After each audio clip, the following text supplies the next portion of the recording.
Hello and welcome to Colette and Matt have entered the chat. I am but one half of this fine internet broadcast.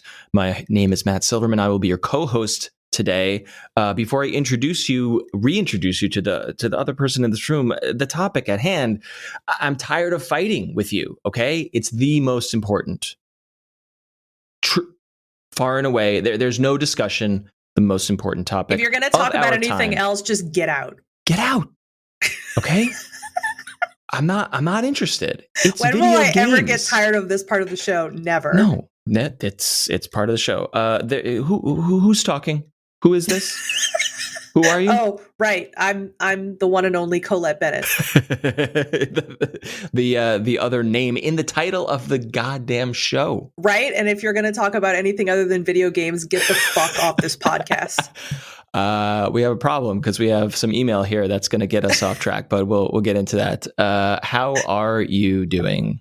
I feel pretty excellent today. How about you? Good.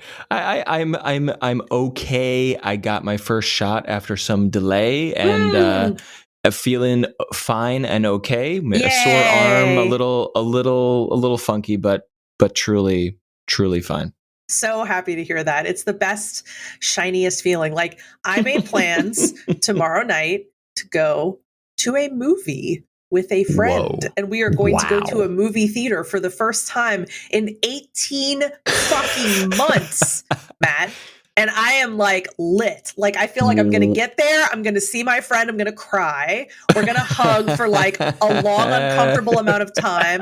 And then we're just going to be like high as kites, like literally going to like watch an anime movie on a big screen and eat popcorn because we've missed that much.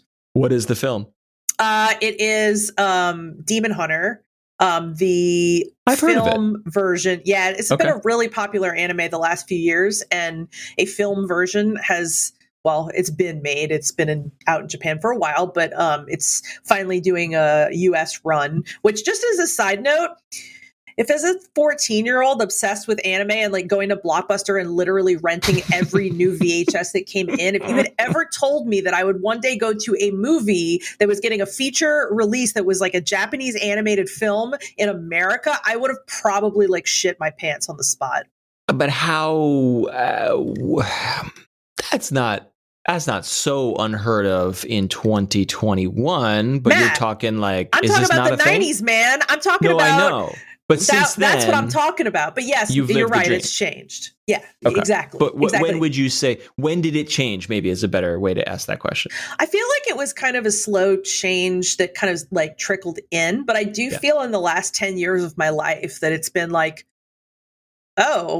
instead of like going on eBay or other like Japanese like specific sites and like hunting for ways to import Studio Ghibli stuff, I can literally just like go to Barnes and Noble and they have a Ghibli section. I'm like, what the hell is happening?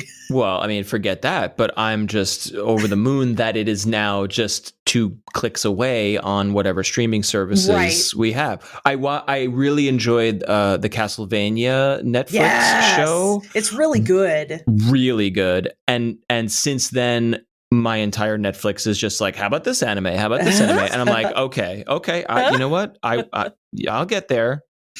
There's some good ones. But they're investing so much in originals and bringing a lot of classics in there. So it's a smorgasbord for your 14-year-old self. Yeah, it is. It's unbelievable. Like, yeah, there's always a part of me that's like, how is this happening? Like, even though it's been like the common thing for a while now, it's, you can't forget that there was a time where like that didn't exist and you would have totally like lost your marbles over the idea that it would.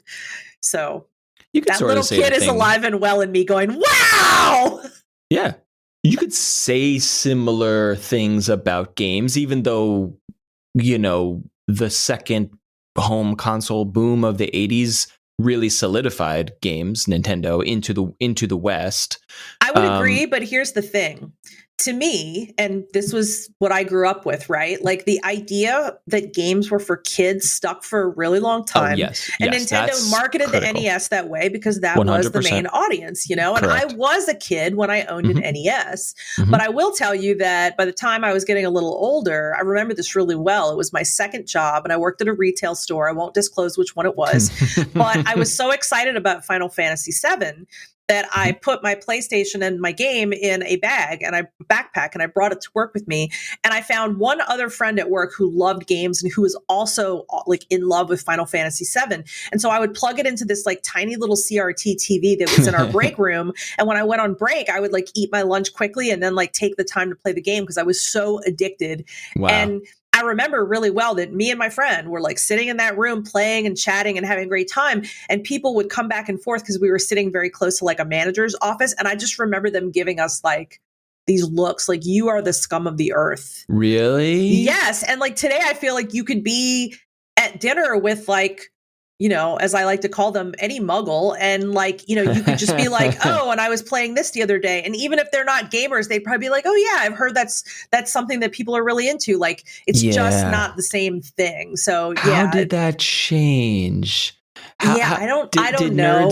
Did nerds just take over? I mean, fucking Marvel is the king of the box office. So like, how did that happen? Right. Well, that's a really good question, but I will say that I do think that a big part of it was that at some point, like nerds, like literally hurling their money at the industry was unavoidable. Of course. Like unavoidable. Like one of my first memories, honestly, outside of my like slim pickings here and there, like, going to the comic store and finding like a random manga there when I was 14 or whatever, was that Barnes and Noble carried manga really early. Okay. And I think, it was companies like Viz Media, like licensing it and moving it over. But like, that was a big deal. Like, oh, manga, I think I was in my early 20s when that started happening. They probably had a healthy, like, importing books and foreign language media because people in the US wanted it, had money to spend on it, and either they identified that the demand for manga, right, or they just said, hey, we got a bunch of Japanese language stuff, just put it all in a pile here, and then lo and behold, people came. Right. Here's a silly, completely unscientific theory that you just spurred in my mind because of the like, oh, nerds throwing money. Like, let's assume for a second that like, if you're nerdy, if you're geeking out about a certain thing, you're probably like on the smarter, more intellectual side of things. I know that's probably a blanket statement and we're biased, but like, to be nerdy is to be really in the weeds on something in a very esoteric way. Sure. And I think that requires intelligence, which then you extrapolate that out. These are probably the people who ended up doing all right for themselves, career-wise, job-wise, and therefore had money to then throw at the IMAX screen when Marvel made movies and Demon Slayer comes to cinemas. I mean, I'm not going to lie. Like, I really do feel like if I was to say the way was paved by, it's actually, I wouldn't actually say the way was paved by a Japanese property. I would say the way was probably paved by Harry Potter. Like, because I feel like Harry Potter was like nerdy enough, but then somehow, some way, like hit that perfect nerve in between. And then I feel like that kind of helped like open the books. And then the next thing you know, it's really easy to meet someone and be like, oh my gosh, like, what house are you? Like, that's nerd shit. But like, they don't realize it. A lot of people don't realize that that's nerd shit. They're just like, Harry Potter is so cool. So I feel like that was a really interesting, like, crossover moment. And then the next thing you know, like, the Marvel machine was exploding. And, and that's another thing. Right. It's like, anybody will be like, yeah, man, like, I saw Iron Man and it was cool. Like, you don't have to be a nerd for that. So I don't, somewhere it started all bleeding. I don't know where exactly, but I think the Harry Potter example is right on the money because anecdotally, I feel like I know lots of quote unquote non-nerdy people who love Harry Potter. Yeah. And how did that happen? I think, right, it's the perfect bleed over crossover media. Yeah, I love that. Yeah, love that. I do too. I honestly, it's weird. It's like, I know that a lot of people that love niche things, like there's a little bit of gatekeeping, there's like kind of feelings of like, oh, you took away like my secret treasure kind of thing. Yeah. And I think for myself, like, I don't know. I there was a special kind of magic about like, going to Blockbuster and staring at every single, anime cassette in like a shelf that might have had like maybe 18 options, like there's always going to be a magic to that memory. And it was something I remember fondly, but there's another part of me that's like so overjoyed that a thing that brought me so much happiness is now available to so many more people. And there's always another thing to make yours. So like if you're angry that your cool nerdy thing is co-opted by Disney or whoever, right, there's like 200 other like niche things under the radar that you can you can be in love with. Yeah, that's the thing. It's like, just because anime found like a bigger platform, I don't think that necessarily means like, oh, well, anime is mainstream now. It's more mainstream than it ever was before. But like, you can still dig deep and find stuff that no one's watching or that's new and hot or whatever. And that goes for, honestly, anime or manga or, manhwa if you're reading, Korean manga or like whatever. It's like, there's always more to find. At least that's my opinion anyway. Here's something I wonder about. Is there a technical definition for anime? And I think you're the right person to ask, or perhaps we can get to some get down some path here, because I was saying the Castlevania Netflix piece or a series. There's a style. There's an aesthetic. Sure. There's even a technical frame rate. Like, I'm very particular about those kinds of things because I see them in media, and I'm like, oh, right. This has a lower frame rate than, say, obviously like a Pixar movie or something. Right. And interesting. Except, if I am not mistaken, that series was done by a Western animation house. I could be wrong on that, but I guess I'm saying like this style is so universal and global and beloved across does it have to come from Japan? Does it have to be Japanese language? Also, I'm so perplexed. I think I asked you about this a long time ago. Like, why is every Japanese character since the beginning of anime and manga, why are they all like white Europeans? Where are all the Asian characters in this beautiful Asian media? I'm really perplexed. I love this. I love the medium. Right. I don't go as deep as you, but I really love it. Yeah. And there's just things that I don't quite, I'm trying to put things in categories, in buckets to define it. And I'm like, but I don't know. What is it? So do you have any thoughts on this? So I have a little bit, but I'm going to tell you right up front that like this is not something that I'm like deeply well educated on. I will say that I do feel like the brightly like primary colored hair is kind of like a fantasy fulfillment because typically Asians have jet black hair and you can dye it, but like, you're not seeing like, the variety you might see in other countries. Our country is an example, like, oh, there's blondes, there's brunettes, there's redheads, there's, people with black hair. And then you get to Asia and it's like everyone's hair is black. Sure. I almost feel like that was a little bit of like, well, what would it be like if everyone's hair was, something else? I could understand that if like filmmaker A had this fantasy style, but then I get it's almost like, hey, what if they made live action movies in Tokyo in the 80s, but they only cast white people? Like, that would be weird, wouldn't it? Right. Yeah, it would. I mean, there's also this whole argument, and I actually, this memory is coming up of something that I read a long time ago on Kotaku that was like, why do Japanese characters look white? And I'm now remembering that there was a blogger that was arguing that the Japanese don't draw themselves as white, but like Westerners think that they do. Like they that perceive, could totally be it. Sure. Right. And it's like, oh, that's interesting.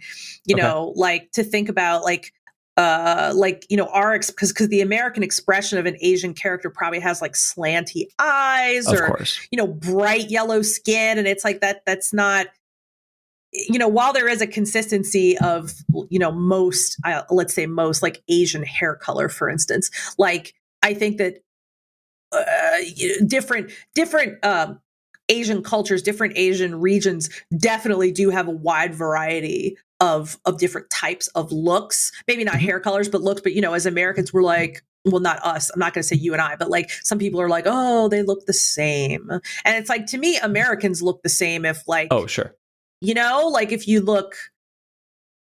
I think it's all a matter of perception on one point. I just saw a meme recently of it was a variety of Hollywood leading men side by side by side by side. Oh, and they all look like freakishly alike. Literally could be twin brothers. I've seen that. And I'm not super plugged in, so I don't even know who they all were. But making the point of like, yeah, okay, like we're all just human faces, and we tend to gravitate towards, you know, certain stereotypes or attractiveness or whatever, and then you put them in a row, and it's like, yeah, sure, we keep seeing the same leading faces all the time. So yeah, I mean, but putting away those extreme stereotypes and prejudices, that concept of, hey, you know, Japanese media is drawing Japanese people or Asian people, and we are so ignorant that we can't see that. Right. That I've never thought about it that way, and now I'm gonna look back, think differently. I just surreptitiously sent you the link to the article I remembered because I looked it up on my phone quietly as possible, and I was like, oh yeah, that's right, like there it is. Well, let's put it in the show notes because I think you know, if maybe we can continue the discussion. If you have thoughts about this, listeners, email us about it. Yeah, that's a good topic too. I'd love to hear what people have to say about that. Perfect. All right. Well, speaking of emails, let's read some emails. A couple episodes back, we were talking about 90s Star Trek, Next Generation, DS9. I think I really hemmed and hawed about the idea of like which one to recommend you. Yes, because I've been thinking, I'm not a huge Trekkie. I'm much more, and not that these are diametrically opposed. They don't have to be, but I'm much more of a swashbuckling adventure Star Wars person versus the cerebral, let's all stand on the bridge and think about Romulans, you know, whatever. Yeah. But I remember we talked about this. I remember enjoying TNG as a comfort food, you know, probably like reruns at 11:30 at night on, you know, the WB or whatever it was on. Right. Pasha writes in and says, if Matt is going to watch Star Trek, TNG is going to be hokey. I think I agree with that. Yeah. But it's the gold standard of what second generation Trek is. That said, Pasha says DS9 is maybe more sophisticated. It's the West Wing of Star Trek, which is so funny. But you know what? It's interesting. I would never have framed it like that, but Pasha's right. Like it just, that is exactly like that's a good description. It's probably, Pasha says, it's probably more accessible to someone coming in who isn't sure they're going to like Star Trek. Also, DS9 is also the horniest Star Trek. That is 150% true in my opinion. What is happening there? What does that mean? It would be so hard for me to put that into words. I guess it just has more tongue-in-cheek sexual subtext is maybe a good way to put it. But is this just like, hey, this character's wearing a tight jumpsuit and they're very attractive, or is it about relationships going on the station? Is it all of those? I would say it's actually neither of those. I would say it's kind of like, well, for one thing, you know, there's such a big group of people that like ship certain characters together from certain Star Trek, you know, shows. And I would say that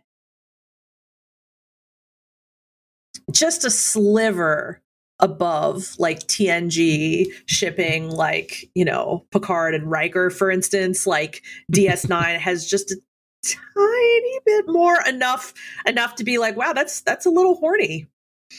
So I really can't put it into good words for you until you like have seen.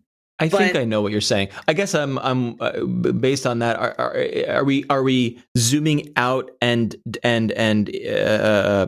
incorporating the fandom under like, hey, who's horny for who umbrella, or are we specifically saying there is enough horny subtext going on, furtive glances and things happening between characters that it is giving rise to the fan fiction and such? Yeah, I mean, I would say yes. I mean, like, you know, if you ever watched an episode or hopefully more of the X-Files, you were like, whoa, sexual tension for miles between Mulder and Scully. And I feel like you could definitely call that out with some characters in this show.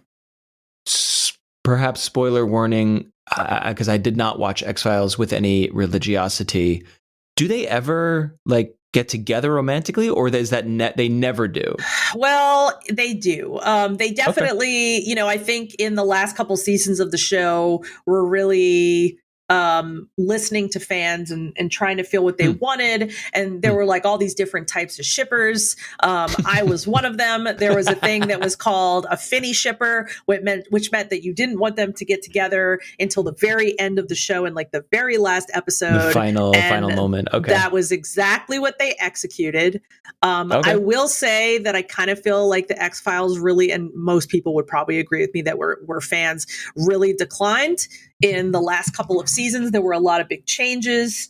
And so I think even though it happened, it wasn't quite what I personally hoped that it might be in the end. It almost seemed like the tension was more fulfilling than the actual fruition. Which, you know, that's pretty classic.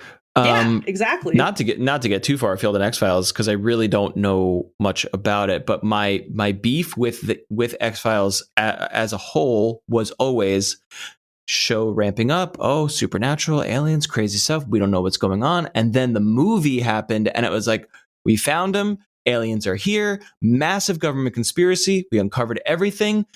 It's all done. And now, season 8. There's a werewolf. Let's go back. Let's get back to work. Right. All that stuff that huge world-shattering conspiracy. Whatever. That was the movie. Right. We're back to work. We're just doing normal cases now. And I was like, how can you come back from that? No, I totally get that. And like I said, like in my mind, season 6 is pretty much the last season where I'm like, yeah, I really like that. Like after that, it was like I tried, and let me tell you, I was such a fervent fan that I really tried. I really hung in all the way to the very end. What else are you going to do? It's 1990. There's nothing else on. Of course you're right. Of course you're going to stay with the show that you love. Exactly. There's nothing else to watch. I did. So yeah, it's sometimes funny to me, right? Because like, you know, there's all these like fandoms and, you know, shippers and like, oh, I ship this person with this person. And I'm like, I was doing this in 1992. Right. And I had no one to talk about it with. we learned all on the other show that I produce at work. We learned all about just the whole history of fan fiction and shipping. And pre-internet, it was all people passing zines. I always get confused, zines or zines. But it was just people like, what if why am I saying Picard? It's not Picard. It's what if Kirk and Spock kissed. I wrote it down, and I'm going to pass it to you at the Trek convention. And that was the beginning of the shipping culture. But you had to physically go to the Trek convention in the city where you lived. If you didn't have that, it's just you sitting alone with your diary, I suppose. Yeah, I mean, like to me, and I don't want to get too far into this because this could literally be an entire episode. But like to me, the rise of a culture where not only could you like, you know, write your fic about whoever you shipped, but also that you could put it in a place where other people who shipped that couple could find it. And then you could go to a con and meet people who like did comics, and that has been around for a while, like, you know, like in Japan, but like the idea that just is something that has fully blossomed. I love that. Yeah. That the internet was just like this all existed, and it wanted to exist so bad, and then scientists plugged two cables together, and then bam, right, everyone was connected, right. And then it exploded. It's so much more common now, and I'm just like, wow, that's so cool.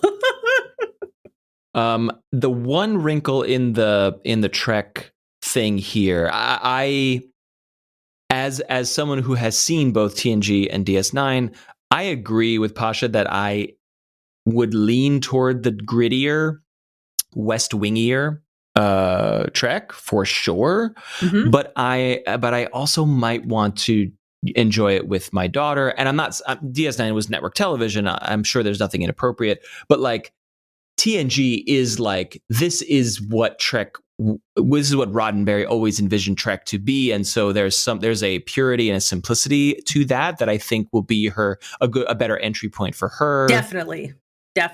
Yeah, like when I think about DS9, I'm like, I wouldn't show that to a child, not because it's necessarily R-rated, but because like it has such big like intellectual like ideas that it eventually spools out, like in the later, you know, like after season 2. Well, season 2 is really the beginning of it, but I don't know that a child would like necessarily get as much out of that as they would out of like, you know, a next gen. Because I think next gen is it's not that it's simpler, but it is about exploration, and it is about big ideals, whereas you know, there's intrigue and there's war and things of that. And, you know, we watch Star Wars, so I don't know. Right. Yeah. I'm thinking about it. It's not high on the priority list, but I think one day it would be cool. It would be cool to get to it. One of these days. The other note from Pasha here is that we were talking about Persona. Gosh, I feel like you know, this is all about what I should do for me personally. You know, I get in these cycles where I don't want to play RPGs. I've outgrown them. I think they're cheesy. I think they're boring. I want to do like grindy, looty, buildy simulation, whatever. Like I'm really in that. I have been in that phase for a while, probably this whole year.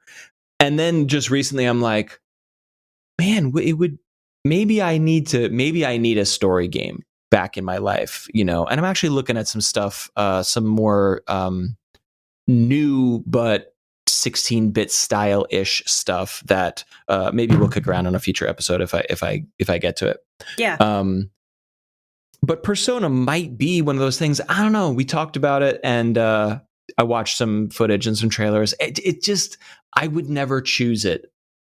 Sight unseen is the wrong word. That's what's important. You know, I mean, for me, I see like literally a half a second of a Persona, and like this was even before I knew what Persona was, and I was literally like drooling. Like totally. Whatever you see, you know, like this goes back to the whole alchemy thing. Like, you know, it's like a click. It's like love. It's like love at first sight. Yeah. Love at first sight. You're like, oh my God, I want it. And if you don't feel that click at all, I don't think it matters how good someone says a game is. I just don't think that means that you should necessarily like pursue. But you know, maybe there is something to be said for overcoming that, judging the book by its cover, to then get down there and see what it's all about. I just don't know. Yeah, that's a good point. I mean, I would say that if you were kind of entertained by that idea, that maybe Persona 4 would be a good pick, because it is by far the least expensive of your options. When I bought it in a Steam sale, I think it was $19.99, and I'm pretty sure that right now it would be less, because I know that Steam is doing what they call a Golden Week sale, and they put all the Japanese games on sale for this week. I will say, set the cost, the money cost aside, because, you know, I'm privileged to say $13. I don't care. The difference between $13 and $25, $40 is not that big a deal, because my time I want to sink time into something that I'm really, really going to enjoy. And I don't want a Xenoblade Chronicles 2 situation. Well, I can promise you that Persona would not give you that. Like, I mean, No doubt. like you might, might not be your thing, but at least you wouldn't be like, what the hell? Like I think at the very least you would be like, wow, this is impressive looking. So. Oh yeah. Oh, it looks gorgeous. I get that. I see that. It's weird, right? It's like when I was younger, there was no thoughts of like, oh, what if, like, I don't know if I want to spend the time on this game. It was completely different. And now I'm thinking back to it and like as an adult and I'm going like, oh, I really like don't waste my time because I have a limited amount of time to play games for the rest of my life. And I need to make sure I'm spending it wisely. And also there's so many games that I really do want to play and you can't. You watch a movie, you lost 2 hours. And yeah, that could be a bummer, but like, you can't know what a game truly is. It depends on the game, but there are some games where it's like, oh, this is cool. This is cool. Whoa, you could do this. Oh my God, there's a whole system here. Holy shit, the new game plus is next level. Like that, there's no other art form that has an experience. Right there. There you go. That's what I'm saying. I want. This was probably 2-3 years ago. I was like, I am only going to play love games, A+ games, and that could be Minesweeper, that could be Horizon Zero Dawn, whatever. I'm not going to play a B- game. If I smell it and it's B-, I just am going to say, this looks cool and fun, and I think I'm liking it, but it's just a B-, and I'm just going to set it aside. And in fact, you know what? The whole mention of B- actually perfectly dovetails into something I want to talk about with what I'm playing. But I do believe that we might have a pause there. But if you'd like me to go on, I certainly can. Let's do it. It's time. Thank you, Pasha, for writing in. Thank you, Pasha. Pasha recommends that I do 4 as well. I'm gonna keep thinking on everything. I'm gonna report back, but let's get into what we're playing now. All right. What do you got going on? So yeah, it was perfectly timed to be like, oh, B- games, I can't do it, right? So now that you are like literally my professional gaming buddy, every time that I see something that I'm like, oh my God, like I'm not just going to save it for the podcast. I'm also going to like text you about it at like 10:30 p.m.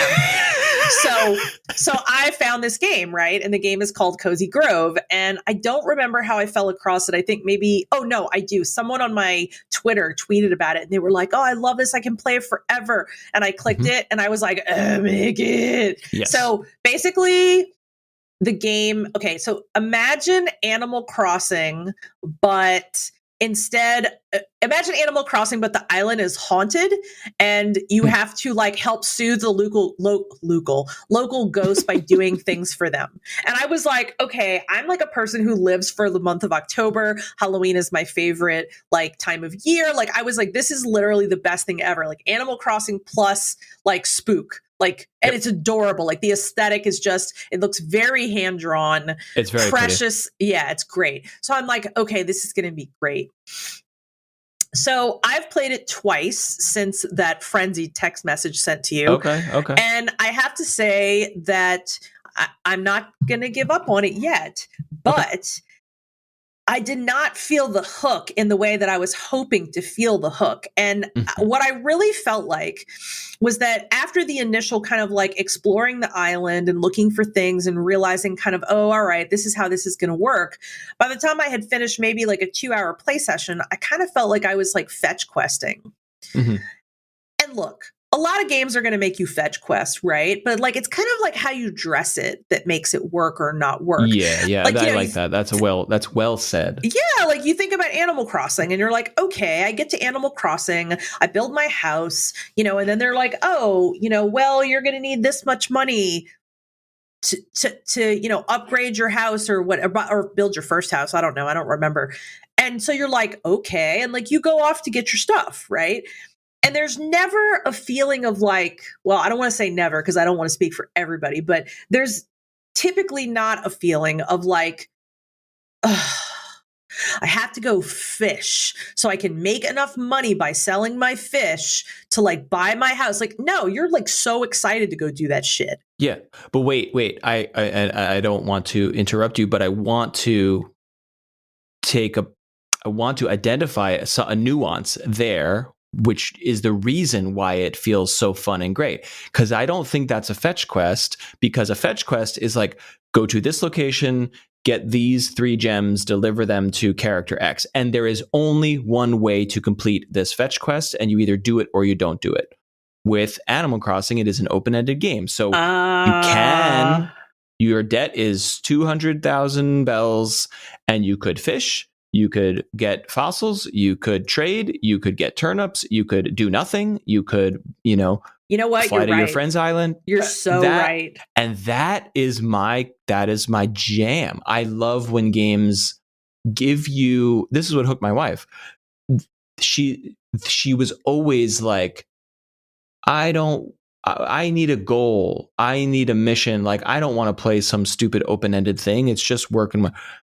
And I was like, no, you make your own goals. And once she kind of got hooked on, I want to own everything, I want to acquire all the money and the things. We just looked at her playtime yesterday, 740 hours or more. Oh my God.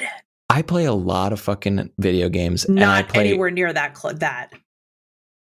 I think my most played game ever, according to Steam, that I'm aware of is Warframe, which I really would love to talk about one day. I both recommend it because I think it's outstanding, and don't recommend it because it's a very specific type of game for specific crazy kinds of people. I've got 350, or maybe I broke 4 or something somewhere along that line. Mm-hmm. I can't believe my non-gamer wife is there. Anyway, Alchemy. I think that's an important. It's Alchemy. Yep. But she didn't. But okay. But here's Persona. Again, I had to twist her arm to get her to even try, because she looks at a game like that. She looks at anything like that, and she's like, "No, stupid, not for me. Don't care, don't get it." So I'm trying to not be an elderly curmudgeon who only plays, grindy exploration games for the rest of his life. I want to broaden my horizons. Sure. Anyway, please return to Fair. Cozy Grove. Well, so you're saying it's too, but it is. You're saying it is too fetch questy of like, get 7 fish and bring them back, and that's it. Tick the box. For me, right? But then, like, you look at the reviews. Like, I'm looking at them right here on Steam, and it's like Polygon said it's a ritual that I look forward to each day, and I'm like, that makes sense. I could see that for another person. So, also, I find this very interesting. Cozy Grove is synced to real world time, number 1. Okay. And number 2, it cuts you off after a certain amount of playtime. 30 to 60. There'll be nothing else to do. Yes. So what will basically happen is, like, you'll go see some spirits. They'll be like, oh, I want this, or, oh, I wonder if you could go talk to this, non-person, or, whatever. And so after you've played for a little bit, it kind of like, it's like, oh, blah doesn't have anything else to say. Maybe you should check back tomorrow. And so basically what they do is they cut you off, like, purposely.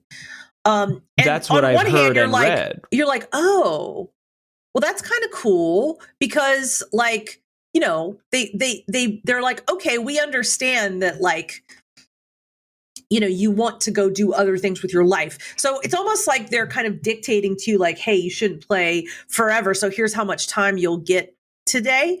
Yeah. And I think that would be perfect for certain players. And for me, I'm like, don't you fucking tell me how long I get to play my game. Yeah. Well, that was going to be my next question. Are you trying to play it wrong, and that's why it's not working for you?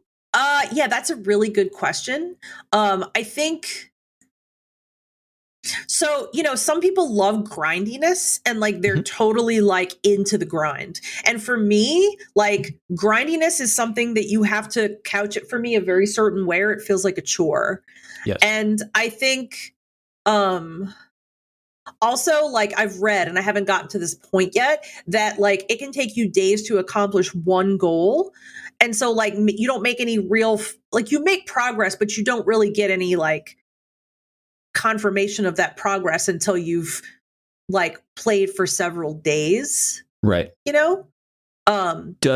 So the way Animal Crossing delivers the carrot is that you do have to wait a day or days, but you wake up the next day and you check your island, and there's a little Christmas morning there. Your new room is finally here, or the thing you ordered, you got mail. That is the crack cocaine of Animal Crossing, at least, especially in the early game of it.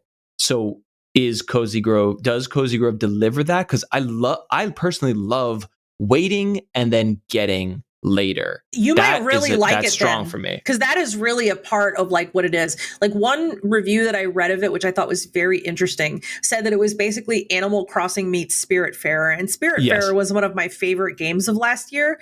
And I was like, okay, I'm not very far, but so far, like I don't, other than the fact that you're like helping the dead, I don't really see anything that aligns to Spiritfarer, because Spiritfarer was like a deep emotional experience for me. And this is like, it's cute, but it feels very light, and not light in a way that necessarily is like, yay. Like, I don't know. There's just something that I feel like it's not, and like, I'm actually wondering if I'm going to go back to it. I know you think you're not describing it well, but you're sketching out the gray area that I completely understand, and I think listeners are right there with you. I would love for you to convince me to play Spiritfarer, because it is on my short list. Oh my god!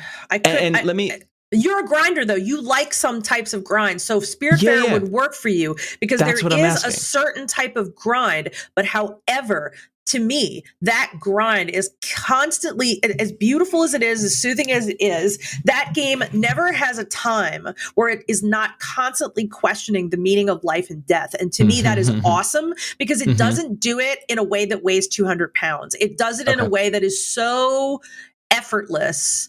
And even though I feel like it dropped a few balls in like the last like quarter of the story, I still like, I think I cried 4 or 5 times during Spiritfarer. And I was like, wow, that's a lot. Like usually I'll cry once in a game if it's got a really impactful story, but you know, and it also depends on how you feel about life and death too. But I'm highly recommend it. I'm eager to enjoy those themes in a game. I guess my hesitation is that it presents itself as like, gather resources and build your boat and customize it and make it all your own. And that really appeals to me, but I'm worried that is a very shallow throwaway mechanic, and it's not a very core mechanic. But you're saying no, it is core to the gameplay. It is what you have to do to make the entire game work. Sweet. Great. Yeah, it is the cog, or not the cog, it is the wheel that you have to turn to make the whole game happen. So yes, I recommend it always and forever, and I think it is an amazing game, and the music is gorgeous too. Yes. Did you play it on Switch? I did. Okay. And I actually remember that the second day that we played it, it was a Sunday, I think, and we literally played it for like 6 hours. Nice. We couldn't put it down. We were You guys played it together. We did, which is another nice thing, is that you can play it with another person. You don't have to, but you can. And there's actually a multiplayer thing going on, or no? Yeah, basically, you play the main character, and then if you have another person playing with you, they play as like a little oh my god, my brain is not coming up with it, but as a little animal assistant, and you both can do things. I think there's one thing where like the second player can't advance certain story things, so like the first player has to come in for that. But other than that, it really allows you to do everything together. I did not even realize that. I don't know that like my wife would not even touch this thing with a 10-foot pole because she'd be like, nope, too sad, can't handle it. I mean, look, she's not wrong. Yeah. I don't think she is. Okay. It's not a game for everybody, no doubt. But like, this is the best way I can quickly sum it up. It is such a compassionate game. Yeah. That's the best thing I can say. I mean, I could say a lot of things about it, but that's the best thing I can say in one sentence.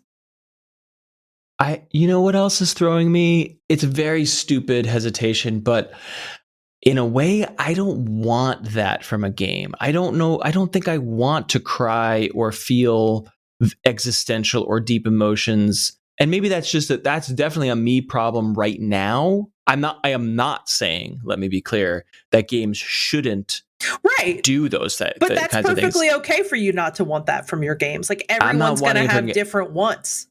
You know, I love games about death. I love games that are compassionate about death because that's one of my favorite topics is to think about these things. But like, you know, it doesn't have to appeal to you.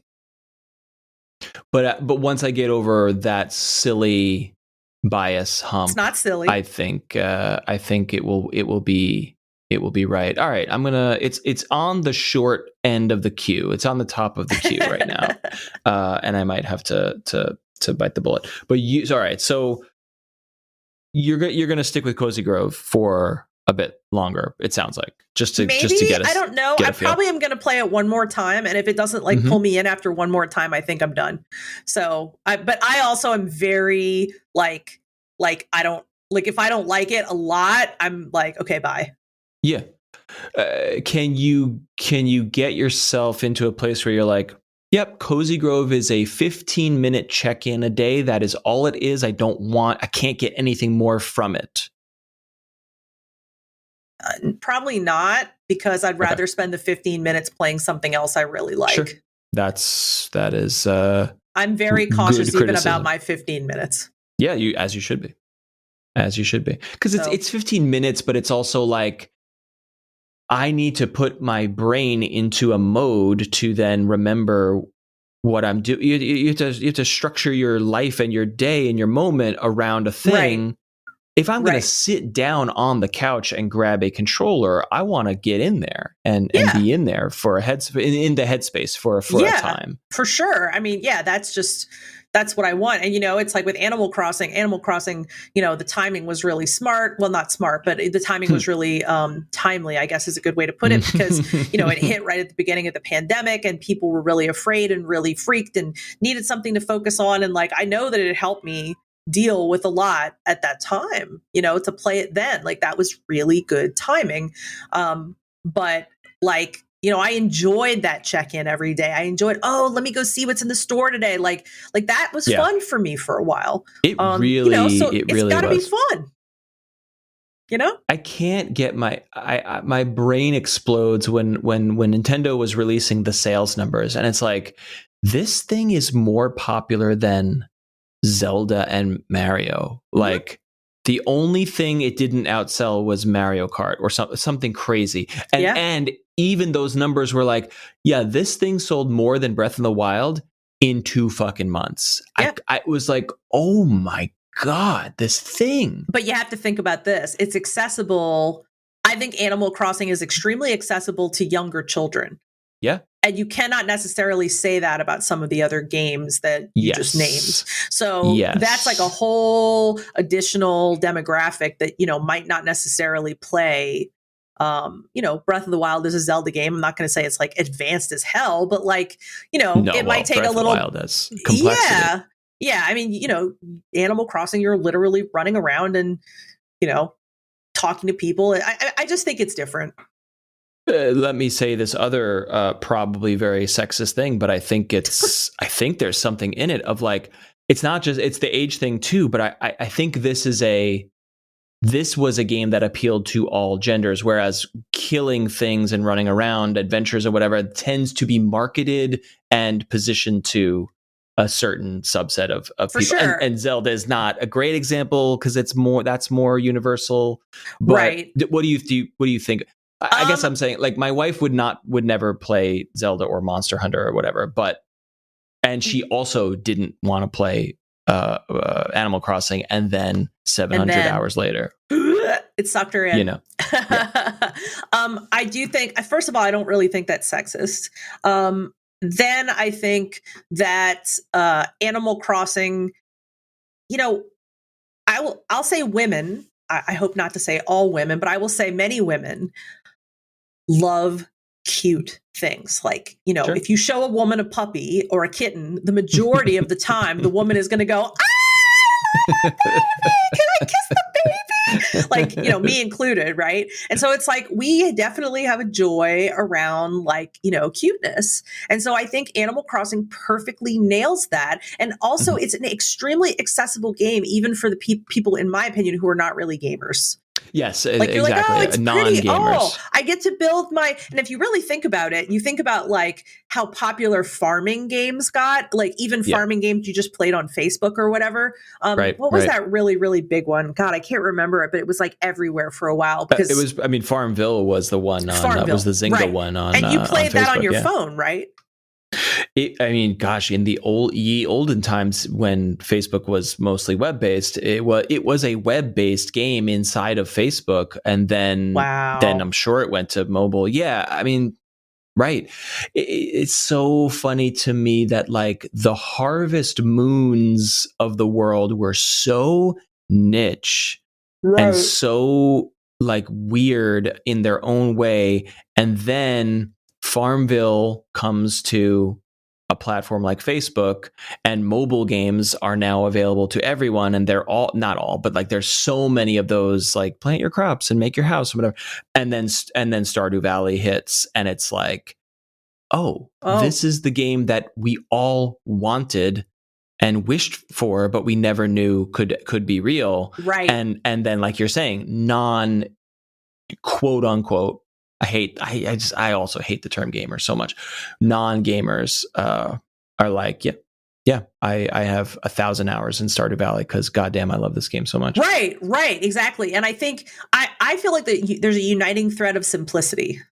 Mm-hmm. You know, it has a certain kind of appeal. It has a certain simplicity. If you think about phone games, the majority of phone games that get really popular, simplicity. Like, yeah, but Stardew Valley and Animal Crossing are not simple. I think they are spider webs that stretch out into your brain in very deep ways. I don't like clicker games and you know. No, you're right. It's not a clicker. Games are maybe this is a better way to frame it. It's simple to get into. Oh yeah, 100%.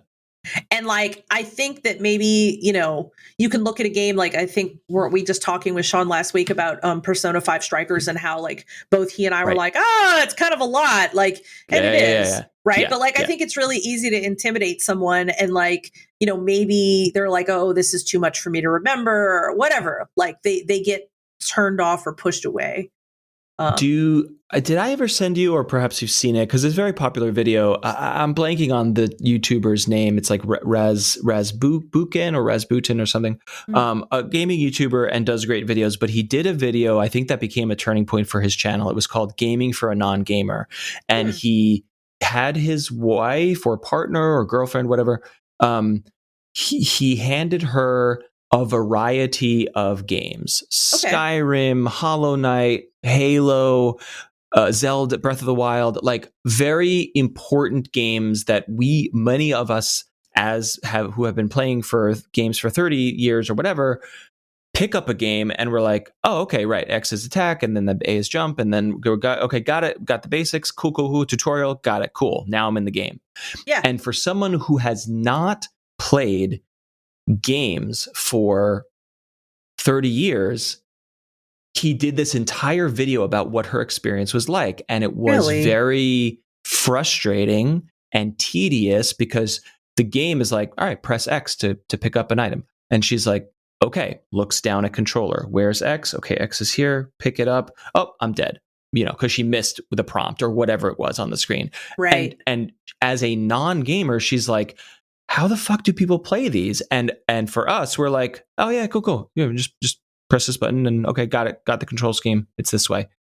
And it opened my eyes to this like gaming vocabulary. It's like if you plucked a person, a native person out of the Amazon rainforest who has never seen a screen in their entire lives, and you put them in front of a Marvel movie, they'd probably shit their pants because they would not understand, oh my God, the flashing and the crazy and how I'm looking at one person and then I'm looking at another. They would not have 100 years of cinematic vocabulary at their disposal to understand what the hell is going on this screen. And it blew this. So this video turned my brain around about accessibility in games. And then I'm talking about it to get back to the point you made of like, there is something about Stardew Valley or Animal Crossing, very deep, complicated, sophisticated gameplay loops that do not require a PhD in gaming to start playing. Yeah, you're right. That's amazing. Yeah, that's amazing. Honestly, like I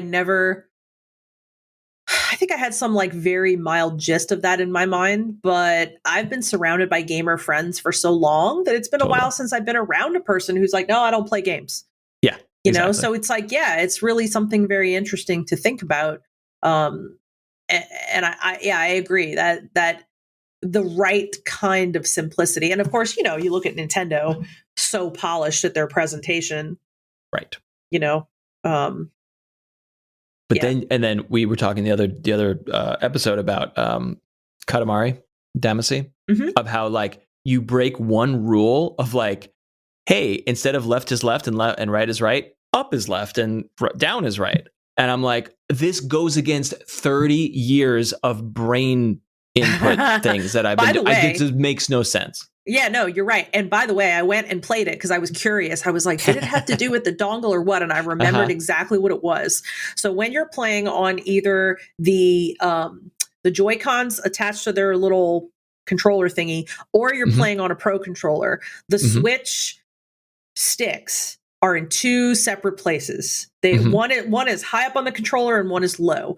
And when I played Katamari on a PS2, you know what a PS2 controller looks like? Those sticks are equidistant and they're at the same length. So the idea of pushing both sticks forward to push a ball or pulling back to pull the ball works perfectly, at least for me. But when those two sticks were like in weird places, that did something weird to my brain. And I was like, no, I don't like this. So what Patrick did was he bought me a dongle that would allow me to play the game on Switch using a PlayStation 4 controller, because the PlayStation 4 controllers also have equidistant sticks that are lined up. So I would say that if you feel it's worth it to do that, it might be worth it to get the dongle. It's probably like a $6 dongle, but I mean, it depends on how interested you actually are, you know, but like for me, that made a big difference. I don't know what you're saying makes sense. I don't know that it would solve it for me because it wasn't the non-parallelness of the sticks. It was up, pushing both. I can get behind, push both sticks up to go forward. Like that feels like a throttle or whatever. Cool. I get it. That's weird, but I can get it. Like pushing up is forward. Got it. It was that I couldn't turn the camera left or right to, like you have to push the right stick up to turn the camera left, and then my brain could not process it. And so I don't think your solution would That's a good point. Address that. It might not. So I think, I hate to say it, but you might just be screwed. I'm just gonna set that one down. Go back to Cozy Grove, give it one more shot and let us know. Come back, next week and see if there's anything clicking for you. If I choose to go back, I'm still playing Persona at the same time. So at the moment, Persona is probably going to get more of my time, but we will see because, now that we do the show, I'm always like, well, I want to bring something new and fun to the show. So I play a little bit more stuff now than I used to, which is not a bad thing. Speaking of... I cannot wait to hear about this next. Oh my God. Okay. I'm so excited. Okay. So last week, by the way, my husband is the person that finds like all the cool shit. Like I swear to God, I sit on the internet 8 to 9 hours a day doing my job and looking at all these things. You would think that I would be the person that would find all the cool shit. No, it's always my husband. So my husband comes in with his phone and he's like, look at this. He's like, there's a VR I don't even think I'd call it a game. I'd call it a tool. Yeah. And there's this VR tool that you can use, and it's a thing that basically these people made it. It's called 3D Sen VR. So 3D SEN VR. And he's like, so these people made this, and basically what they did was they took the entire NES library and they converted it so you can play these games in 3D. And I was like, what? That doesn't even make sense. Right. Like I was like, what? Until you look at it, you're like, wait, right. I'm sorry, I was like, what does that even look like? And he was like, I honestly just have to show you because, you know, yes. That's really the only thing you can do. He's like, so, you know, I went on Steam and I bought this, and, you know, you should try it out.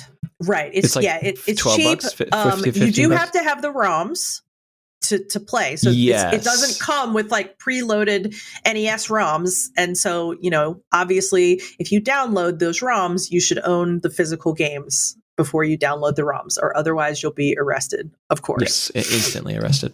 Instantly, right, by the ROM police. So, but what's really cool about it, other than the fact that it exists, is that I'm almost positive it's one guy doing all this.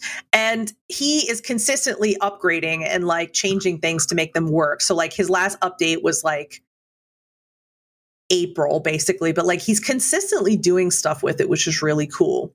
So just like VR is really hard to explain, I'm going to say that this is really hard to like properly explain. Like, even if I'm like, you can see like your games in 3D, you'll be like, I don't understand what that would look like. Right. Until you play it.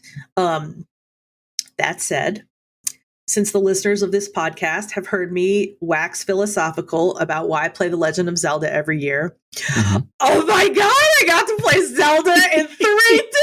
It's so cool. And you can turn the camera around. So like, you know, Zelda starts like it would start overhead, but you have this ability to use one of the sticks on I have the Oculus, on my Oculus controllers, to move your perspective. So like at one point you're like, oh, okay, I'm looking down on, you know, on Link, like, okay. And then like you move your stick and then you're like,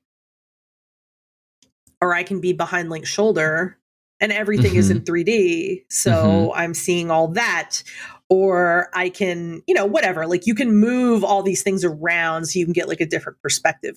But I tell you what, the description in the Steam blurb is that 3D Sen VR breathes new life into your favorite NES games. And I cannot tell you how true that is. Like, it really felt like seeing these beloved games of my childhood in just a way that was so visually stimulating and exciting. I have not started doing like a full Zelda playthrough, but the Zelda playthrough this year is going to be in that format. Oh, that's really cool. And I'd like to stream it because I was thinking streaming this would be really fun. Yes, because most really VR things don't translate that well, but this would, I think. This would, because the person has the context of the original. Everyone knows what Legend of Zelda is supposed to look like. So you have so seeing it in this format will evoke. It will be really fun to watch. I have one thought and one question. Just this is on my list too, so I want to understand it. And I think when people say, oh, imagine if you could play the original Legend of Zelda in 3D and VR, I think some people might think, oh, it's like a first-person view of Link, and you are Link walking through. Nope. And I think it's more, tell me if this is accurate, it's more like if you took the game and plopped it on your dining room table as like Legos. That is a really good way of putting it. Play with it as a physical object as opposed to sit in front of a screen. Does that sound right? That's a really good way of putting it. Okay. Yeah, like when you're playing it, you're like, oh my God, everything feels more like touchable. You're not touching it with your fingers, but like, yeah, everything feels like, it has dimension, which it does because it's now in 3D. And it takes something that you've probably looked at, anywhere from once to a whole lot of times and just makes it really like, wow, like it gives you a way to like completely experience that, in a new light. And I will say that some games work better than others, and some like he has certain games that he's like, these work, and then like other games are like, coming soon, but like he consistently kind of like continues to like update because things. He has to be doing work, because in an 8-bit flat Legend of Zelda, like, I'm just picturing the opening screen. It's the green, it's the cross where you can go up or left or right, and there's green mountains and there's a cave, and like those mountains don't have depth. Like there is no depth programmed into it. So he must be saying this mountain is X pixels high, so that when you get down low and you're looking over Link's shoulder, you're looking off into the distance, and then there's mountains ahead of you. Like he must either there's some sort of procedurally generated, like anytime this combination of pixels happens, it's this height, or he's going in there to say to hand program each thing. Right. Yeah. Like I don't know how this is not far from my expertise. I have no idea how like he's doing this behind the scenes, but I do know that it's got to be a major labor of love for him. It's gotta be. Like his last major update that I'm seeing with games was April 20th, and he added support for Mega Man 3, DuckTales 2, Adventure Island, Ghosts and Goblins, Adventures of Lolo 2 and 3. So like, wow. Yeah, it's like, it's just cool, And it's like, I think that if you're kind of roughly in our age range and these are games that had like a huge impact on you, like, yeah, it's a lot of fun, to go back and play them, but like playing them in an all new way that also manages to still hold on to kind of like the, it's what you remember, but in a new way. I feel like that is kind of like a gold mine. Yes. So that leads me to my next question for you, which is is it pure novelty, or are you in there and you're like, yeah, I could play an entire run through of this game in this format. It's comfortable, it feels good. Because like, yeah, I know what it's like, oh, Zelda, the thing I play every year. So it's like, heck yeah, this is a way for me to play it in a way that I've never played it before, and yet it will still be the game I know. So for me, absolutely, it's not dizzying or nausea-inducing for me. For you to move, like for instance, you don't move your head around. Like, how do I put this? It's not like it's easy to get dizzy with with things moving around near you. If you move your head to the left or right, you'll see to your left or right, but it's not jerky. Yeah. But if you want to like move the entire perspective, so if you want to look at it from 90 degrees or 180 degrees or whatever, that you have to move one of your sticks for. So that makes sense. Yeah, that's how it works. But I mean, you could literally like play the game from any angle you wanted because you have that option. I don't know why you would, but like you can if you want to, I don't know, like run behind Mario or something. You can do so all that's that. what I'm at. So maybe I'm asking, it's less about physical comfort or discomfort and more like, I would like to play The Legend of Zelda over Link's shoulder. That's cool from a novelty perspective, but can I actually like kill Octoroks? Yes.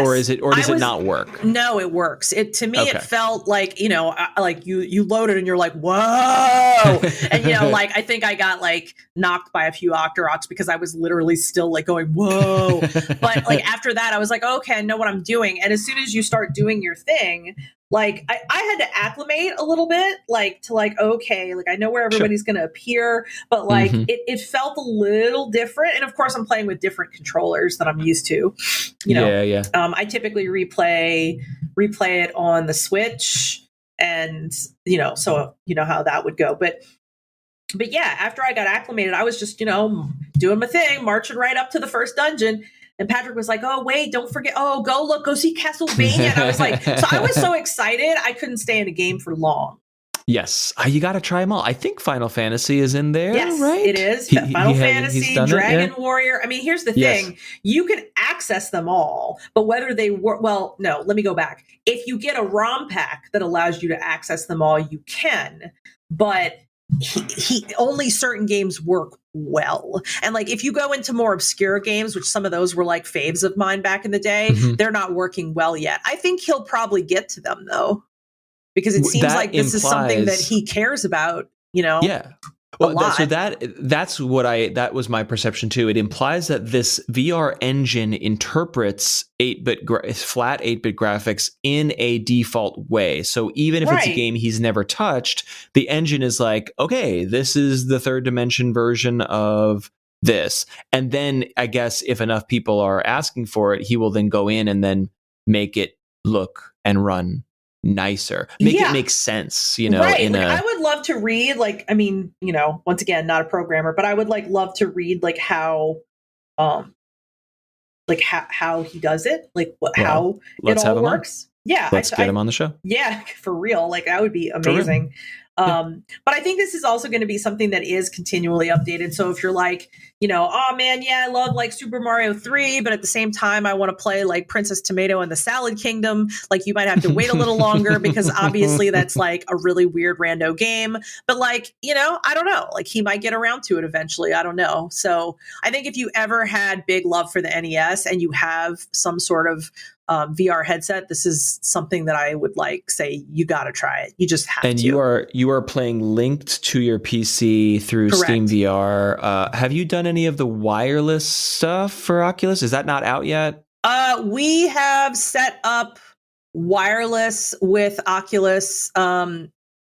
A couple. So when I normally used to play Oculus before we had this computer, I always played it wireless. I had nothing to connect it to. Yeah. Then we got the computer. Then we're well, we should get an Oculus Link. But we had heard some word at that time, which this has now been 4 months, that there was a way to work it to where you could get your games to run wirelessly. The problem was, because I tried to play Pistol Whip right away, and the problem was that the latency, it was just so off. And I was okay, that won't work. I don't think I could play like this. So we got the link cable, the Oculus Link cable, and it was the sharpest, best, most perfectly on beat Pistol Whip round I ever had. Beautiful. I started jacking my scores up by 10 and 20,000 points. Really? My highest scores.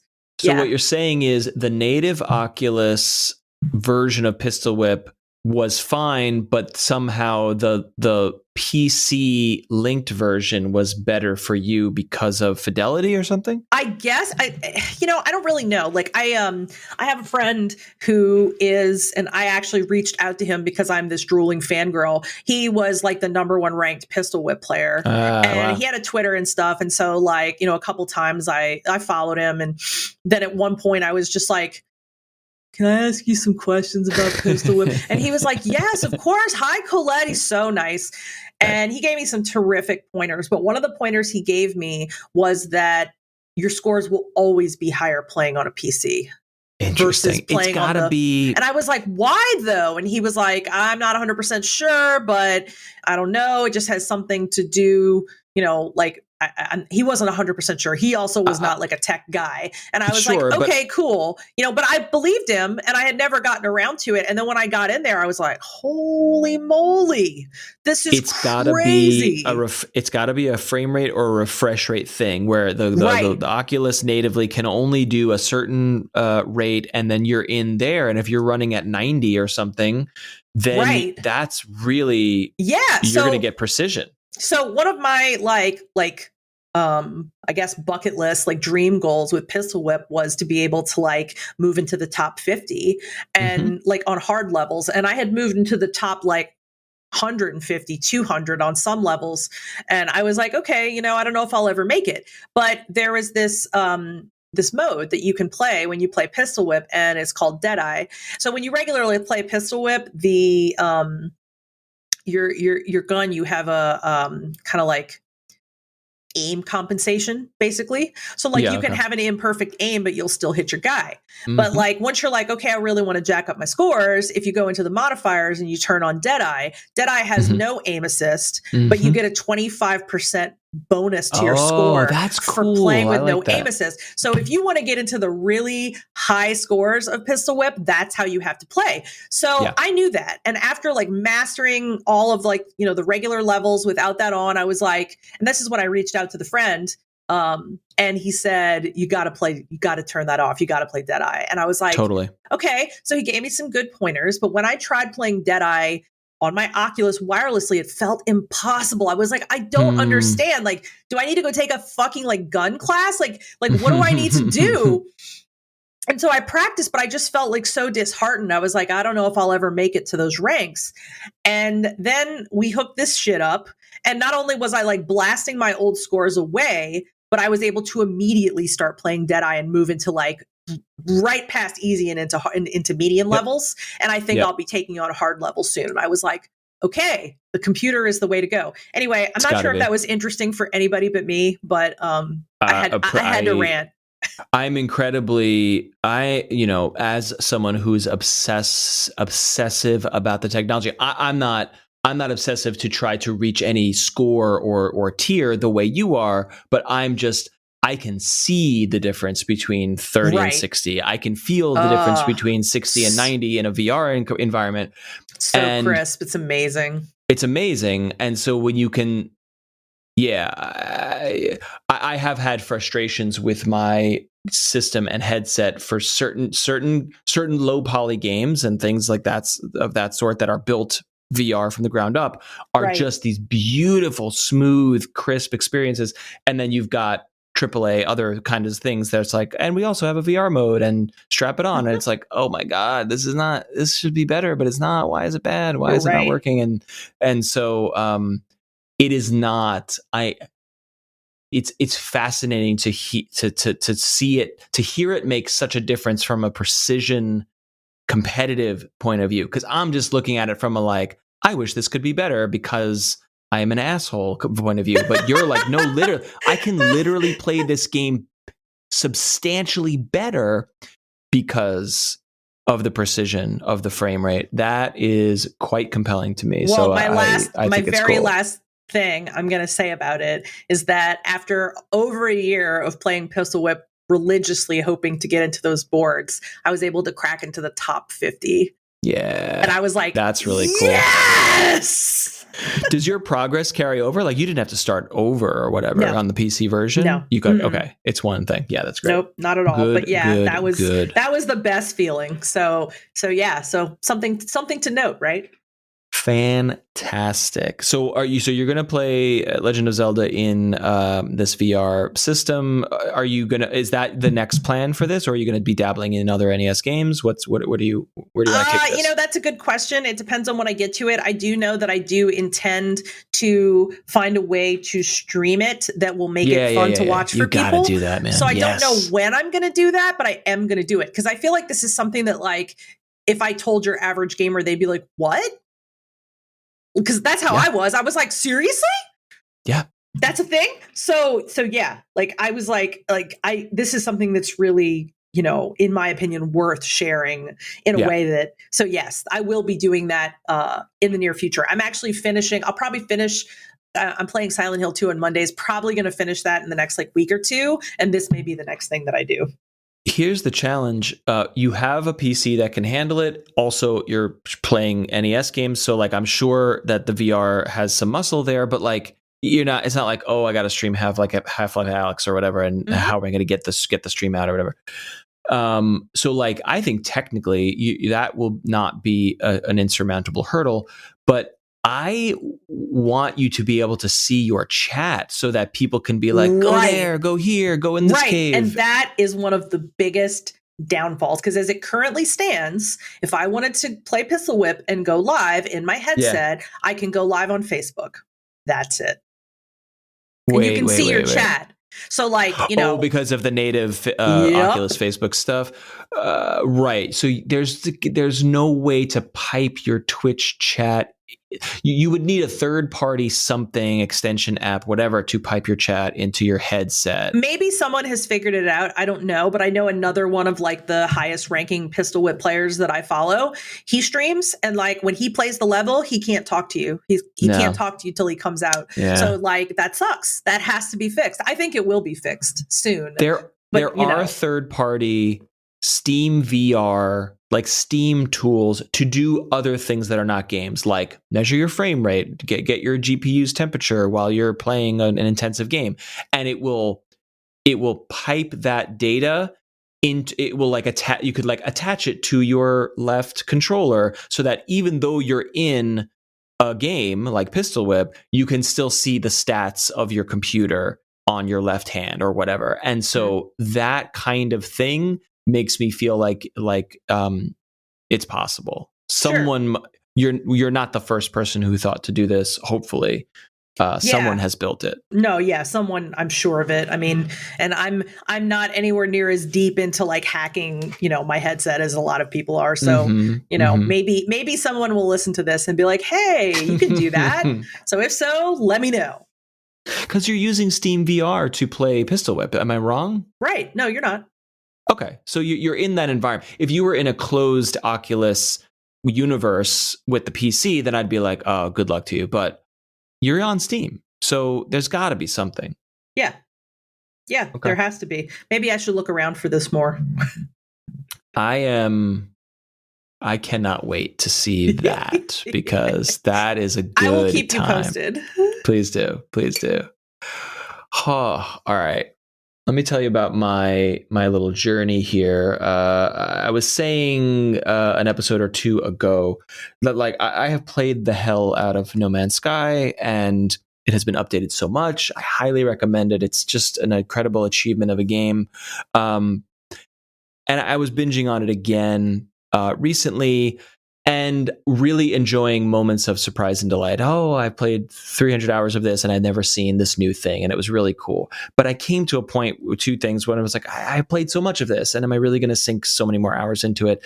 And then also I was lamenting like it's such a chill game, and that is a good thing about it. But there's really very little action. There's really almost no combat. And there are hostile planets, but you're mostly fighting the weather. You're not fighting creatures or enemies or other players really at all. And that's not a criticism of the game. I think the game is good in that regard. But I was missing I was just sitting there being like, man, I want some action. I was craving action. And then I have also been binging Monster Hunter Rise, which is pure action. They even... like a lot of the discussion of this game is that they streamlined the Monster Hunter World experience, which is also a phenomenal game. Like they streamlined it so much where like the tracking and the hunting of the monsters has been like, here's an arrow, just go here. Here's the monster, just go bash it in the head with a giant hammer. And people it's a good thing. They are praising that optimization of the game. So Monster Hunter Rise on the Switch is pure smashing, and it's very tactical, and it's a very good game. But there's not a lot of like building or exploring, or there's none of that. It's just kill a monster, turn it into a helmet, go back out and kill the next monster, and it's great. And so I was like thinking about like, I want this from this game and I want that from that game, and what about? And we all have our queue, and we I was looking for something else to play, and I don't know what it was. I don't think it was on sale. I don't know why I saw it again, but it's a game called Deep Rock Galactic. You have any familiarity with this? No, but I am gonna click it right now. I mean, I'm not going to play this video, but I'm going to click it just because I want to get a visual, and I didn't do. You'll get a visual on it. You'll get a visual on it, and some of this will make sense. Really was not in my queue, but I had heard about it, read about it. It's one of those early access and or Kickstarters that was beloved by its community for a long time, and it's fully out and it's fully being updated. And I was like, oh yeah. That's the one about dwarves in space. And I initially had seen it. I was like, okay, whatever, cool. And it just came across my feed, and I was like, you know what? Maybe I should give this a look. And it ended up being the perfect marriage of like that procedurally generated exploration, like what's going on around this corner, mission, whatever. And it's a shooter. Like it is an action game. And I can't really think of too many other games, because even like a Minecraft has danger and enemies and some combat, but it's not ever going to be like a first person combat game. Minecraft is a building game. And so there's something about this wacky, weird premise of dwarves going into space to mine minerals out of this planet or asteroid or whatever, and fighting off aliens as they go. It scratched every itch for me. And so it's a co-op game. There's 4 classes. There's 4 dwarves you can play as, and you have them all. You don't have to unlock them or whatever. Every player has 4. There's a gunner, which has like heavy artillery, like can really like pack a punch. A driller, which can just drill through the map. Like every dwarf has a pickaxe where you slowly mine through where you're trying to get to and get the minerals and get to other areas of the map. But the driller just has these giant drills that just, bulldoze right through. Scout can light up areas very quickly and kind of use a grappling hook to get places very quickly. And an engineer can put down turrets and build platforms so that the team can access other areas of the map. And so you start playing it solo to get a sense of the classes and the weapons and the missions and something, but it quickly becomes very apparent that like the heart of this game is dropping into a mission as the class you want to play and working as a team with the other 3 classes, because the mission objective is mine 200 of this ore, or find 3 alien eggs, and the maps are different every time, and they're gorgeous and it's light. Beautiful looking. It's beautiful. It's like low poly in a way. It's very simple, but the way the caves sort of wrap around and create the texture of the environments is incredibly beautiful. But the other hook here that I haven't even mentioned yet is light. The caves are dark, almost pitch black, especially if you're going down deep. And so the drop pod drops you in, you exit the pod, and you're in a pitch black cave. And so you have a rechargeable pack of like 6 flares, and you just throw this flare out in front of you, and it lasts for a certain amount of time. So the experience of like, I don't know where I am, I don't know what I'm doing, flare out. Okay, the entire cave is illuminated. I see a wall, I see ore, I see a dirt patch here. And then you also have a map that you can kind of, a 3D map that you can kind of move around. And the experience of lighting your own way through the caves and then like mine. Oh shit, it's getting dark. I need another flare. Oh crap, there's a whole nother thing over here that I literally can't see until I light it up. That mechanic alone is incredibly important to the gameplay. So like I'm getting a lot of vibes from this game that I think listeners will latch onto. Yes, Metroid Prime. Oh, like, really? This feels like a mining game. It feels like a Minecraft kind of thing or a co-op thing. But the map, especially like the 3D map in Metroid Prime of like, I don't know where I am. I got to get to this area. Let me open the map. And you're like rotating the map to kind of orient yourself. And you're like, okay, there's a ledge up here and there's a door here. And I got to climb up here to get, okay, gotcha. I know where I'm going. Let's do it. And then you go. Like this game has that and it's cool. Have you ever played Descent from the 90s? A 360 degree, I'm going to say shooter, but you're in a spaceship. You're not. It's not a like a Doom or anything. Does that ring a bell to you at all? No, I've never played that. Descent was a revolutionary game because it was truly 6 degrees of freedom. You can. when you're playing Wolfenstein or Doom of the same era, you can walk forward, back, sideways, turn around. It's a 3D game. But Descent was 3-dimensional tunnels where you can fly up, down, left, right, all around in 3-dimensional space. You're flying and killing robots and trying to find your way. So this game is 3-dimensional in that way, but there's also a great mechanic of Deep Rock Galactic where you finish your mission. There's a robot that follows you where you dump your ores into, and it kind of is like your catch-all.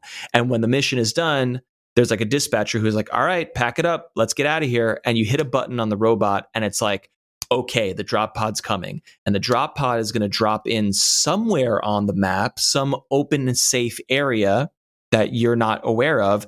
And the robot's like, I'm out of here. And it starts to leave a trail that you need to follow to get out of the mine. And as that's happening, the alien bugs start to really come out. So now, and the drop pod leaves in 5 minutes. So you got to get the fuck out of the mine real fast. And I was like, A, this is awesome. And B, it reminded me of Descent, because the fucking greatest part of Descent is you're killing these robots, you're finding the keys, you're getting through the doors, you go and you got to blow the reactor of the level that you're in. And once you blow the reactor, you've got 3 minutes to backtrack your way out of the level, or you're dead. You lose, you blow it, and you don't make it back.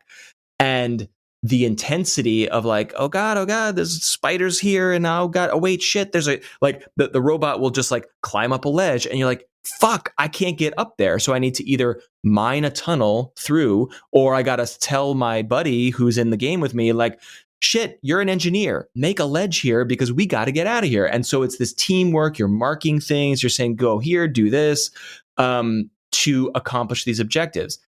And that, I love that. Obviously, it's got Minecraft sort of satisfactory vibes. There's no base building necessarily, but there are missions where it's like, okay, you're not just mining ore out of the rocks. You have to, like, there's like geysers of liquid material. You got to build a refinery on those, and then you got to connect the pipes from the pumps back to your refinery. And it's like, you're looking at the map, again, procedurally generated, so you've never seen it, and you're like, fuck, the refinery's all the way down in this hole, and this geyser is at the top of the map. How the hell? Well, now it becomes an environmental puzzle where, you know, we were talking earlier about Animal Crossing, of like, there's no right way to do it. I can blast my way through these rocks. I can build a ledge. I can shoot a grappling hook so that me and my teammates can slowly, grapple down on this wire to get back and forth between the destinations. And you have to build the pipelines and route them. And that's just one mission type. It's just like, I can't say enough great things about the game. It's also given me Warframe vibes, because Warframe is extremely cooperative. You're bringing your frame class into a specific mission with a specific goal, and if the frames are not synergizing together and using their abilities cooperatively, you're going to have a tough time. And right. Sometimes a great player just needs to carry the team because you don't know what the fuck you're doing. And so there's a lot of that going on in the co-op.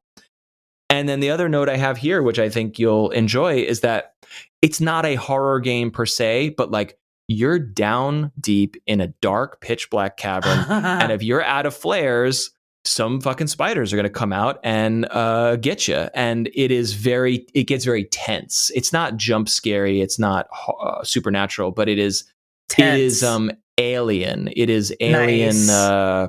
Alien, like the movie Alien, of like, yes, creepy crawly shit coming out of the walls at you constantly. I like that.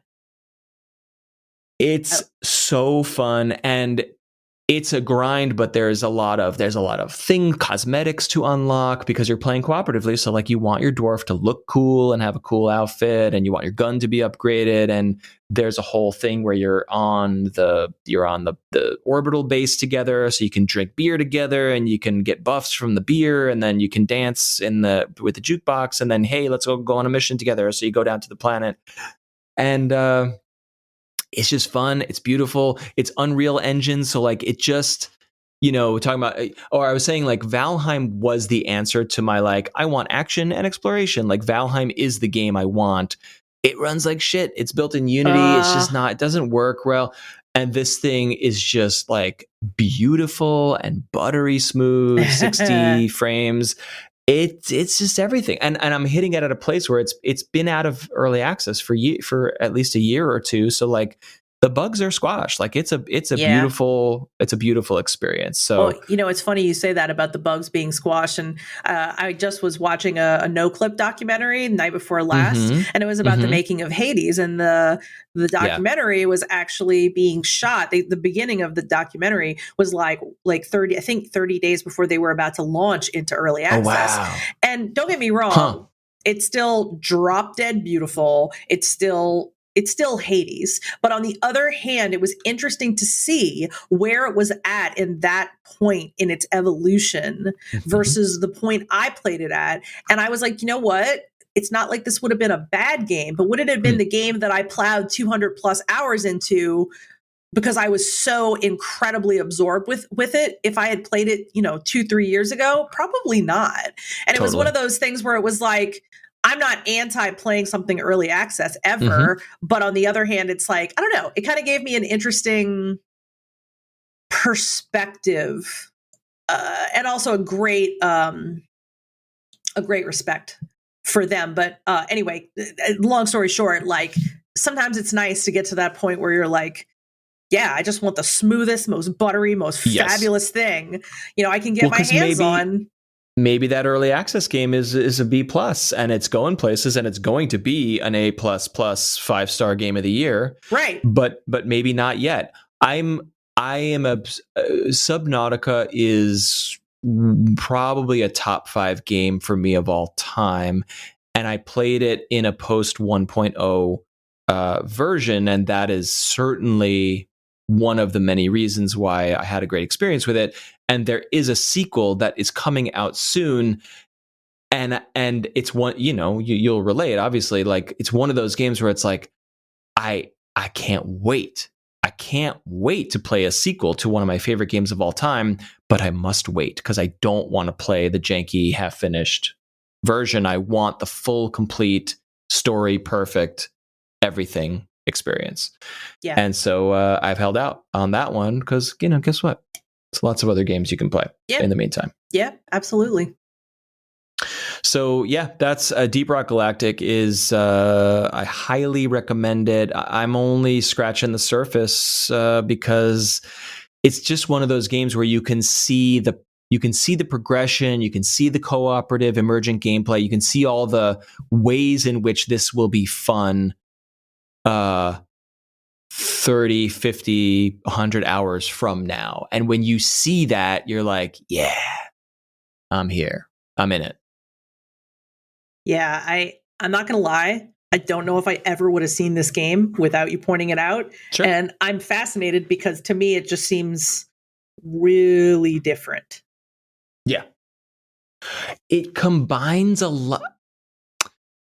It's a first-person shooter, but it combines so many good things from other games and genres and puts a dumbass spin on it. Like, dwarves are from Tolkien or whatever. Like, they don't belong in space, but here's these, like, huffy puffy, Nordic kind of characters. Like, they say and do silly, dumb things in this world of mining asteroids and shooting aliens. Like, none of it makes sense, but I'm glad that they put a goofy spin on it and didn't just mash up genres and call it, Space Marines or something. Like, right. It's fun that they went fun with it, and that's part of its charm. Yeah. It's great. It's great. Wow. Thank you for sharing about that. I am going to check this out. And I too will be checking out the 3D Sand VR because wow, I want to watch you play it, but it's that's on my list too. I gotta get in there. Well, you will, but you will also have all kinds of experiences with it on your own if you end up with it. So yeah, I'll report back. Yes.